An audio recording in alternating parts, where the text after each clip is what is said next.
In today's video, I'm going to teach you how to schedule a meeting in Google Meet using both the Google Meet interface and Google Calendar. Let's dive right in and explore these simple steps to ensure your meetings are scheduled seamlessly and efficiently.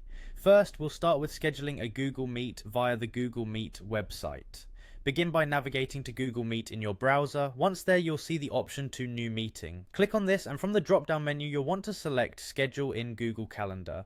This option will automatically redirect you to Google Calendar, where you can fill out all the necessary meeting details. Now, when you're on the Google Calendar page, you'll see various fields to complete. You'll want to start by entering all relevant information such as the event title, the date, and the time you want the meeting to occur.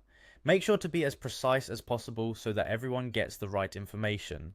Once you've filled out these details, don't forget to click Save to ensure that your event info is securely stored within the calendar. Alternatively, you can also schedule a Google Meet directly using Google Calendar. To do this, go to Google Calendar and look for the Create button.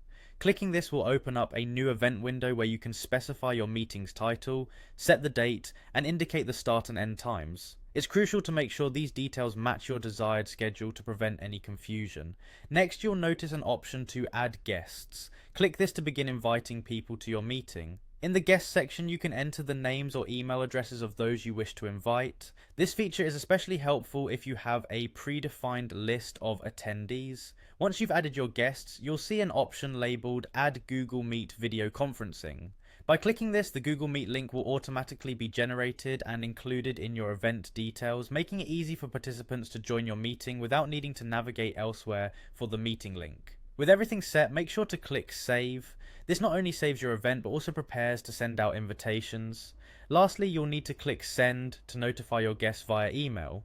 This step is crucial as it ensures each participant receives an invitation directly in their inbox, complete with all the necessary meeting details and the link to join. By following these steps, scheduling a meeting in Google Meet should be a straightforward task, and you'll have your meetings organized in no time. Thanks for watching, and happy scheduling.